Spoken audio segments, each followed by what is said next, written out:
তাহলে আসুন আমরা দেখি যে প্রুনিং নিরাপদে, অ্যাডেনিয়ামের প্রুনিং নিরাপদে কিভাবে করা যায়। সিম্পল, এটা অন্য আর কিছুই নয়। যেমন এই গাছটা আমি এখন প্রুন করে দেবো, দেখেন গাছটার অবস্থা, লম্বা লম্বা ডাল, কিন্তু সেটাতে আসলে সেরকম কোনো সৌন্দর্য নেই।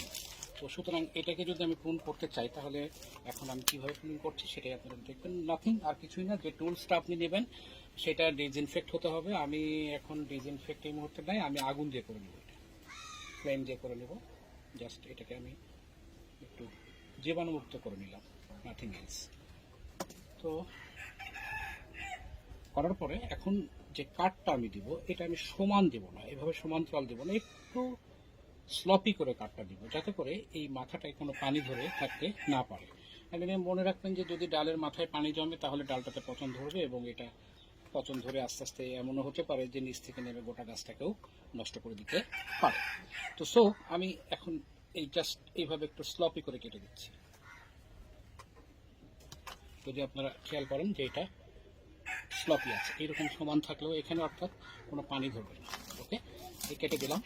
এখানেও তাই আমি 2 ইঞ্চি পরিমাণ ডাল রেখে আমি কেটে দিলাম স্লপি করে। এখানেও আমি তাই করব, জাস্ট 2 ইঞ্চি পরিমাণ ডাল রেখে একটু স্লপি করে কেটে দিলাম। এটা তো তাই, এটা আমি একেবারে হার্ড প্রুনিং করছি। আপনারা এরকমও হতে পারে অনেক সময় যে সফট প্রুনিং করতে পারেন, সেটা হচ্ছে যে যেমন হয়তো নিচের দিকে ঠিক আছে, একটা ডাল অনেক বড় হয়ে গেছে, তো সেটা তো করতে পারেন, ওটাকে সফট প্রুনিং বলে। আর একেবারে সব ডালগুলো কেটে দেওয়াকে হার্ড প্রুনিং বলে। তো আমি এটাকে ওইভাবে কেটে দিচ্ছি।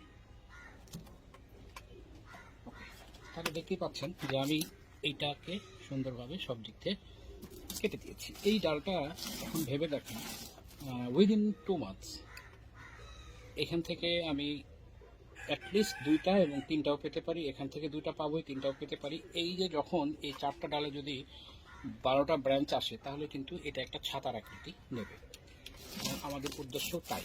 এখন এই যে কেটে দিলাম, কেটে দেওয়ার ফলে যেটা দেখা যাচ্ছে যে এখানে কিছু স্যাপ অর্থাৎ অ্যাডেনিয়ামের কিছু রস বেরোচ্ছে, সেটাকে আমরা মুছে দেবো। ঠিক আছে, টিস্যু পেপার দিয়ে আমি কাপড় দিয়ে মুছছি, টিস্যু পেপার দিয়ে মুছে দেবো। এই মুছে দিলাম, মুছে দিয়ে কী করবো, একটু ফাঙ্গিসাইড লাগিয়ে দেবো। এখন এরকম হয় যে অনেকের কাছে ফাঙ্গিসাইড অ্যাভেলেবল না, ঠিক আছে, সেই ক্ষেত্রে কী করবেন, আপনি দারুচিনি গুঁড়ো করে, দারচিনি যেটা মশলা হিসেবে আমরা ব্যবহার করি, সেটা গুঁড়ো করে এইভাবে লাগিয়ে দিতে পারেন। যদি তাও আপনার কাছে না থাকে, তাহলে সিম্পলি হলুদ আপনি লাগিয়ে দেবেন এইভাবে, তাতেও কাজ চলবে, কোনো অসুবিধা নেই। আচ্ছা, এখন আমি নর্মালি যেটা করি ব্রাঞ্চ বেশি আসার জন্য,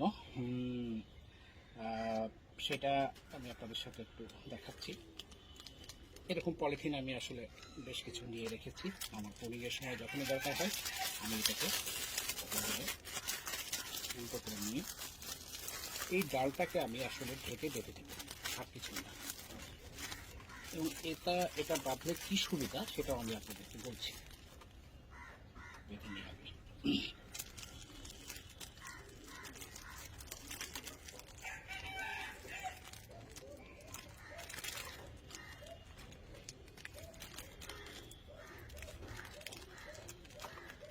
জাস্ট এয়ার টাইট করে বাঁধতে, কোনো বাতাস যেন ভিতরে ঢুকতে না পারে। এইভাবে আমি বেঁধে দিলাম।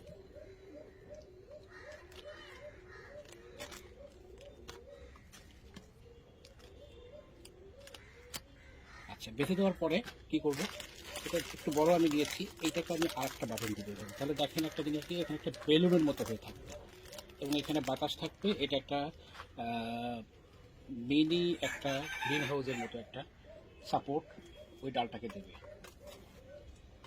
এটাকে আমি আরেকটা বেঁধে, একবার বেঁধেছি, একটু নিচে নামিয়ে আবার বাঁধলাম। তাহলে কি হলো, ভেতরের যে বাতাসটা সেটা পুরাটা ফুলে থাকলো, এই পলিথিনটা কোনোভাবেই যেন ওই ডালটাতে স্পর্শ না করে। আমার উদ্দেশ্য এটাই, ডালটাকে যদি স্পর্শ করে তাহলে সেখান থেকে পতন ধরতে পারে।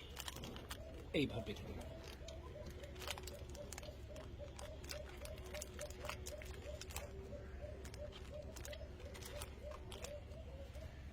এই যে আমি জাস্ট 2টো বাঁধন দিলাম, একটু নর্মালি কেটে রেখে দেওয়ার থেকে এটাতে একটু হয়তো ঝামেলা হলো, খাটনি হলো, কিন্তু এটার সুফলটা কি সেটা আমি আপনাদের বলছি। ওকে, হয়ে গেছে। এখন আমি পরে 4টা ডালেই বেঁধে দেবো। এটা যদি আমরা করি তাহলে কি হবে, এক, আপনি বর্ষার সময়ে প্রুনিং করতে পারবেন। যদি আপনার অনেক বৃষ্টি হচ্ছে আপনার এলাকায়, সে সময় আপনি প্রুনিংয়ের জন্য দরকার চাচ্ছেন, তাহলে এইভাবে করে দিলে বর্ষার সময়ও প্রুন করলেও কোনো সমস্যা নেই। দুই, এইভাবে যদি আমরা এটাকে করি তাহলে এই যে ডালের এখানে ভিতরে ময়েশ্চার পাবে, অর্থাৎ শুষ্ক হয়ে যাবে না, এবং এখান থেকে এমনি কেটে যদি আমি রোদে দিয়ে দিই হয়তো দুটো পাবো, যদি এভাবে আমি বেঁধে দিই তাহলে আমি সেখানে 3টা বা 4টা পেতে পারি, অর্থাৎ ব্রাঞ্চিংটা বেশি হবে।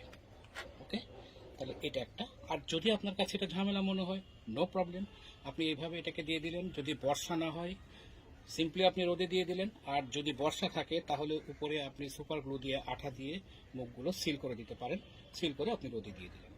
আর যদি এভাবে বেঁধে দিতে পারেন আরও ভালো। দ্যাটস ইট, আজকের আসলে আপনাদের সাথে দেখানোর বিষয় এটাই। আর একটা কথা, যে অ্যাডেনিয়ামে আসলে প্রুনিং ফেব্রুয়ারি মার্চে করা সবচেয়ে ভালো, পুরো একটা সিজন সে হাতে পায় তাহলে, এবং প্রয়োজনে আপনি অক্টোবরে যে আবারও করে দিতে পারেন। তাহলে 2বার যদি আপনি বছরে প্রুন করতে পারেন তাহলে কিন্তু এই গাছগুলো আসলে এইরকম একটা শেপ আপনি পাবেন, এবং অসংখ্য ফুল পাবেন।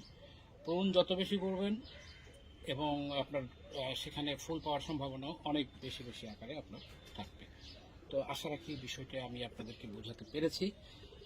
যদি এটা আপনাদের উপকারে লাগে তাহলে আমি খুবই খুশি হব। ভালো থাকবেন সবাই, অসংখ্য ধন্যবাদ সবুজের সাথে থাকার জন্য এবং কষ্ট করে আমার ভিডিওটা দেখার জন্য।